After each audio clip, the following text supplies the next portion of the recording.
Steve, we want to welcome you back here to Ohio. I appreciate you coming back from the UK.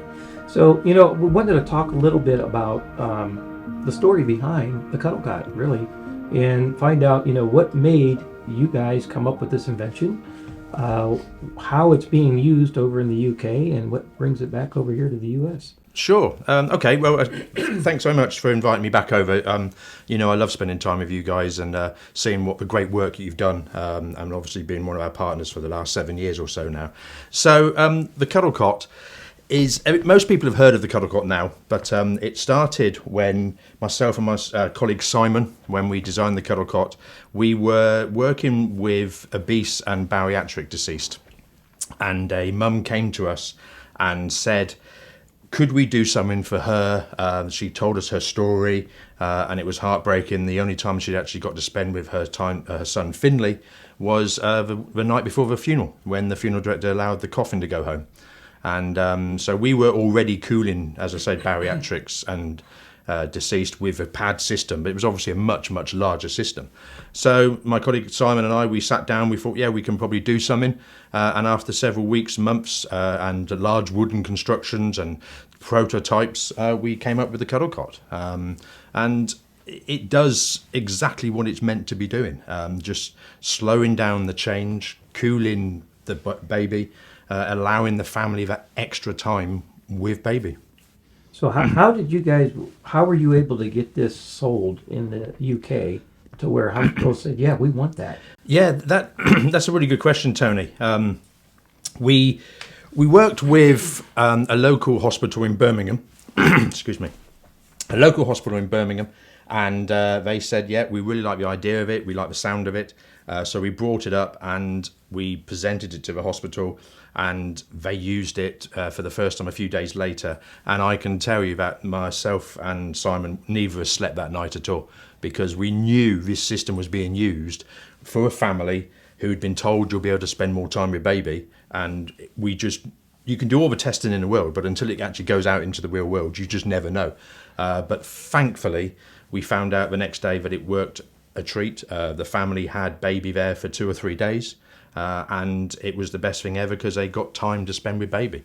And it was then we suddenly realised, wow, this is quite a thing. It really is. Myself, my daughter, 26 now, I haven't suffered a loss, and at that time Simon didn't have any children, so we were just two English men wandering around hospitals, showing this product to people.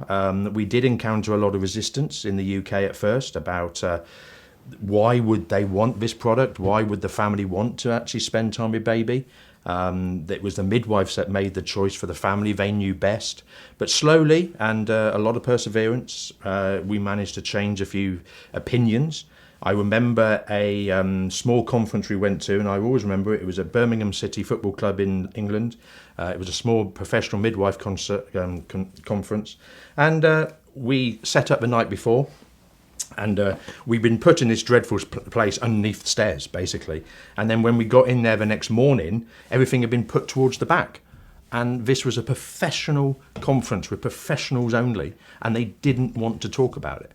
And we thought then that just riled us up. Mm-hmm. We thought this is what we want to be doing, is making a change and converting people. And thankfully, there were enough that actually could see the benefit of it, and that's how it happened. People just started talking about it. And I remember when we were preparing to go home from the hospital with Ashlie, I read an article and I Googled how to go home to an empty nursery, and that's when I found the article about CuddleCots, and I was so angry that we hadn't gotten that chance because I thought that it was something that every hospital had and we just weren't able to use it. Yeah. And come to find out that it wasn't here yet. Oh, it certainly wasn't, and it was very early doors when we launched it over here. I remember going to a conference in Albuquerque just after we'd launched the CuddleCot, and I encountered exactly the same resistance. The word why. I was meeting with midwife educators, and they were saying, well, why would the family want to spend time with the baby? That just seems weird. Mm-hmm. And thankfully, perseverance and people like yourselves that have been out there spreading the word and making a difference, it means families now get to make their own choices, which is exactly what it should be. Right. Mm-hmm. Yeah. And what do you think the resistance is or was? And how can we overcome that? I think it was just the fact that that's what they've always done. And we're getting that's very same question now. In the UK, every health facility has at least 2. Some have as many as 8 CuddleCots, which is fantastic. So every single family in the UK get the choice, would you like to spend time with baby? And they will get asked that 2 or 3 times, because I'm a firm believer of that at the very start, they might not want time with baby, but they might later on, they might change their mind. So I think it's very important that the family get asked a few times. The second question they all ask now is, would you like to take baby home? And so the hospital will present the family with the CuddleCot, or they will speak to the local hospice, or they will even speak to the local funeral directors. So it's about everybody else is involved about ensuring the family have the complete care and choice of what they'd like to do. And taking baby home is a big decision, because that room, nursery, bedroom will always be where baby was. And some families it's too big a step, but others have really enjoyed it. And have enjoyed the time, and that's where they can again bring the outer family members in, meeting neighbours, meeting friends, meeting family, and spreading and sharing the grief. And that basically is so much easier to deal with when you're in a bunch of people. So, Wow, that's amazing. So what's next? Good question. Next is ensuring hospitals within the US realise that one isn't enough. Okay. You said at the very beginning there, Erin, about how you felt that maybe you weren't offered one. Okay. Well, what's happening at the minute is we're finding that a hospital will say, oh, it's okay, we've got one. This week I've been in the US now for a little while, and I was over in Denver at a conference, and 2 or 3 hospitals would say, yeah, it's okay, we've got one. But one isn't enough, because unfortunately these things don't happen in ones. And then if it is a case where there's 2 families and one family hasn't got the use of the CuddleCot, it's a double loss for them, and they actually feel very, very angry and bitter afterwards because they didn't get the choice. And secondly, it's very, very difficult for the team, for the nursing team. Somebody in that nursing team has to say, I'm sorry, the CuddleCot is already in use. Right. And that conversation shouldn't be had. So we are firm believers that hospitals should have at least 2, maybe 3 as a minimum. I mean, your hospitals over in the US are huge compared to the UK. And hopefully it doesn't get used. It can sit in the cupboard, but it needs to be there just in case the worst happens and there is more than one family that need it. And we're finding here in Ohio that every hospital has at least 1 cooling unit, and we're having hospitals come back and say, yes, we would say yes to a second CuddleCot. And so that was kind of eye-opening for us, because our original vision was that every hospital has a CuddleCot. And now we're seeing that it may not be enough to stop there, to make sure that not only does every hospital have a CuddleCot, every hospital has at least 2, sometimes 3 CuddleCots. Yeah, absolutely. That's absolutely right, Aaron. That's very, very much the case, that these hospitals have to realise that it's about a level of care and that everybody needs to be offered that. It isn't just a case we've got one and that's enough. So it's about making sure that everybody gets the choice. And again, if what we're working on at the minute is working with funeral directors within the US and hospices within the US to see about the possibility of allowing families to take baby home.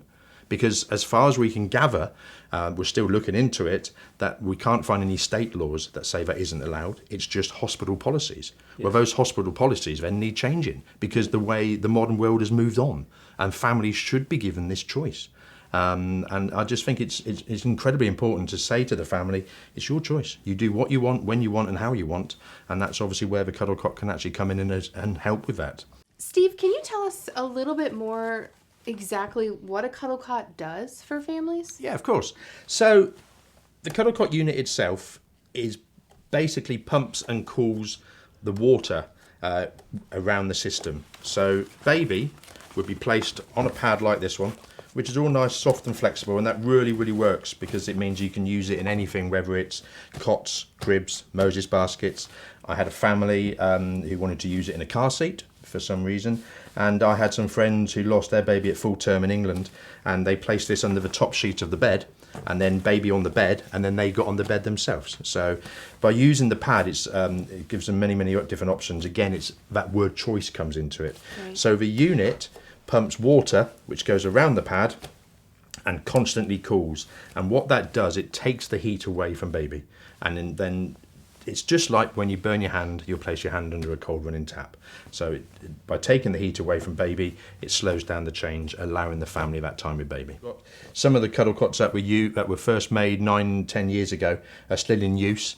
I have a lady at a hospital in Ireland that bought number 7, and she quite regularly contacts me and says, just to let you know, we've used your new CuddleCot again, albeit number 7, where we're now on about number 4,500. So it's just quite a difference. Wow. Yeah, there's a lot of CuddleCots out there. The longest I've ever heard of, and it was 3 weeks, is the longest I've ever heard of. And that was a family that took baby home in the UK, and that's what was their choice. It isn't everybody's choice, and a CuddleCot isn't forced on any family. It's not, but you don't have to use it. Mm-hmm. And I've been in a UK hospital when the family chose not to use the CuddleCot, right. And that's fine. You must respect their choice, but it's about the families that do want to use it, that right. do want to have the time, and we're very, very keen to make sure that everybody is aware of how to use it, the nursing teams, because we're very aware that sometimes when these get used, it may be the first time they've seen it for 6 months, hopefully, or there's other stuff going on which they've got to deal with. We want them to be comfortable with the system. We want them to be able to just simply put it together and leave it with the family, which is exactly mm-hmm. what it's about. And then the family can be left, and they can be in their own little bubble as a family, and they can do what they want to do and be parents for a while. Mm-hmm. I know that when we said goodbye to Ashlie, there were no choices. No. When I had her that night, she was warm and plump and pink and beautiful, and then the following day she was not, and so many changes had happened, and we didn't know that there were other options, and at the time there really weren't other options, and I remember feeling a little bit slighted. You know, we did not have a choice. They made it for us, mm-hmm. and it was unfortunate. And then once Aaron found the CuddleCot, we're able to give people those choices. So yeah, choice is very important, and it's incredibly sad that you didn't have that choice. And as you said, up until that moment, all control had been taken away from you. Right. And the situation you were in, there was no choice, and it carried on. What the CuddleCot does, it just gives the family back control. It allows them to make the choice about, do they want to spend time with baby? Do they want to show baby to the rest of the family? Do they want to basically start to bond with baby and bring outer family members in? It will help with the grieving process. Right. So what it does, it empowers the family, and it gives them the choice again, and takes back that control. Just for a while, let them be parents. Just for a little while, let them do what they would have done, mm-hmm. and just to offer them that choice. Our vision is that every single hospital in the U.S. has a CuddleCot, and we will not stop until that happens. And the way that happens is, like you said, is by spreading awareness and just kind of peeling back the layers of the silence that surrounds loss. And every family has a reason for talking about or not talking about their baby, and we respect that. But I think that the more we talk about it, the more people can share their stories of, you're not alone, and this does happen. And I remember sitting in the hospital after they told us that Ashlie was gone, and I literally remember thinking, this has never happened to anybody I know, ever. We are the only ones that have ever experienced this. No, that's right. Because we didn't hear about it. And then that whole first month, I kept getting Facebook messages of, we lost our baby at 26 weeks. We lost our baby at 32 weeks. We didn't talk about it. Thank you for sharing. And so it was just peeling back those layers. And then we love working with families that have used a CuddleCot, and that is where the bulk of the awareness comes from, and that these families are able to use a CuddleCot, and then they decide that they want to fundraise for one. And so we've placed so many CuddleCots with families that have said, you know what, this was such a gift to us. We want to pay it forward. There's a family near us that used one of our CuddleCots very early on in the journey of Ashley's embrace, and I remember her calling us, and she said, I want to donate one of these things in lieu of flowers for our daughter. And Leslie and her family have donated more than 20 CuddleCots through Ashley's embrace just from that one conversation. There's another family that has donated 14 CuddleCots and more to come, and in other states. Yep. And so that's just such it's just such a gift for us too, because we get to be part of them honoring their And babies. the good news is they don't have to start a nonprofit because we already have it. Yes, We did the work. You did all the Yeah, legwork to begin so we with. got that up and running, Yeah. Yeah. and they can piggyback and work with Yeah. us, and we can help them out. I think it's fascinating there. You mentioned that family. It doesn't get spoken about. I was a couple of months back. I was in Holland talking to a company looking to promote CuddleCots within Holland, and there were 6 members of staff, and we did some training and some tell and show, and this is how it all works. And out of those 6 people, 2 of them had actually suffered a loss, but they hadn't told any of the others. So it's just like, it just opens up the conversation. And you're absolutely right. People do need to talk about it more and get it out there talking about it. And the more people talk about it, the better it is. I'm a firm believer if just one person goes off and tells somebody that didn't know about the CuddleCot, well, that's fine. That's all you need, because then that one person is aware of it. Well, I really want to thank you for coming back out here to Ohio with us. You've been like family. Yeah, so thanks so much for inviting me over. You know I'll be a keen supporter of you guys. If there's anything I can do that you need from us, I'll keep you posted of developments and options and opportunities that might arise in the US. And but thanks so much for your continued support. Long may it last.